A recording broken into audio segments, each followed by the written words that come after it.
आज मैं एक बहुत ही दिलचस्प टॉपिक पर बात करने जा रही हूँ। कुरान में छुपी साइंस के वो राज जो आपको हैरान कर देंगे। आज से 1400 साल पहले नाजिल हुई कुरान मजीद में ऐसे साइंटिफिक फैक्ट्स मौजूद हैं जो आज के जमाने के साइंस से पूरी तरह मैच करते हैं। क्या कुरान किसी लेबोरेटरी में लिखा गया था? नहीं। तो फिर कैसे इसमें ऐसी बातें लिखी गई हैं जिन्हें आज साइंस प्रूफ कर रही है? यही तो इसका सबसे बड़ा मिरेकल है। आइए कुछ एग्जाम्पल पर गौर करते हैं। एक्सपेंडिंग यूनिवर्स, कायनात का फैलना। आपको जानकर हैरानी होगी कि कुरान में यूनिवर्स को कॉन्स्टेंटली एक्सपेंड होने का जिक्र है। सूरे अज़-ज़ारियात की आयत नंबर 47 में अल्लाह सुब्हानहू तआला फरमाते हैं, और आसमान को हमने अपनी कुदरत से बनाया और हम यकीनन उसे फैला रहे हैं।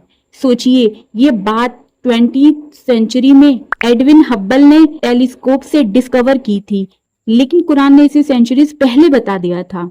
द रूल ऑफ माउंटेन्स, पहाड़ों का काम। हम पहाड़ों को सिर्फ जमीन पर खड़ा देखते हैं, लेकिन कुरान हमें बताता है कि पहाड़ जमीन को स्टेबल रखते हैं। सूरे अन-नाबा की आयत नंबर 7 में है, क्या हमने जमीन को बिस्तर नहीं बनाया और पहाड़ों को उसकी खूंटियां।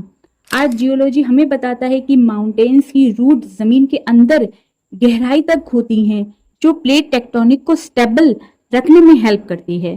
वाटर साइकिल, पानी का चक्कर।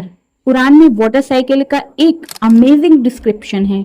इसमें बताया गया है कि कैसे क्लाउड्स बनते हैं, बारिश होती है और फिर पानी जमीन में एब्जॉर्ब हो जाता है।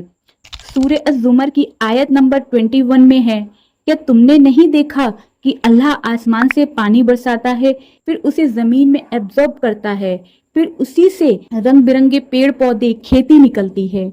ये बिल्कुल वही वाटर साइकिल है जो हम साइंस में पढ़ते हैं। ह्यूमन एम्ब्रियोनिक डेवलपमेंट, इंसानी बच्चे की पैदाइश। ह्यूमन एम्ब्रियो के डेवलपमेंट के डिफिकल्ट स्टेज का कुरान में इतनी डिटेल से डिस्क्रिप्शन है कि मॉडर्न एम्ब्रियोलॉजी भी इस पर शॉक्ड है। सूरे अल मोमिनून की आयत नंबर 14 में कहा गया है, फिर हमने नुतफे को जमा हुआ खून बनाया, फिर खून के लोथड़े को गोश्त का टुकड़ा, फिर गोश्त के टुकड़े से हड्डियां बनाई, फिर हड्डियों पर गोश्त चढ़ाया, फिर उससे एक और शक्ल में पैदा किया। अल्लाह सुब्हानहू तआला बड़ी बरकत वाला है, सब बनाने वालों में बेहतरीन है।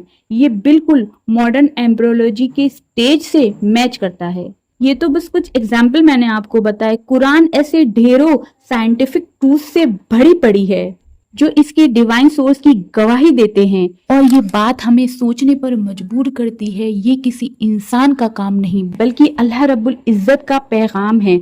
जरा सोचिए, 1400 साल पहले सल्लल्लाहु अलैहि वसल्लम के जरिए ये सब बातें कैसे सामने आई, जो ना लिखना जानते थे ना पढ़ना। जब दुनिया में साइंस का कोई नामो निशान भी नहीं था, तब कुरान ने ऐसी हकीकी बातें जो आज साइंस कंफर्म कर रही है। क्या ये खुद एक मौजज़ा नहीं? आज तक हम लोगों ने कुरान को सिर्फ एक मजहबी किताब समझा था, तो आज से इसे इल्म और साइंस का भंडार भी समझना शुरू कर दिए। ये किताब सिर्फ रूहानियत ही नहीं बल्कि अकल और इल्म का नूर से भरी है।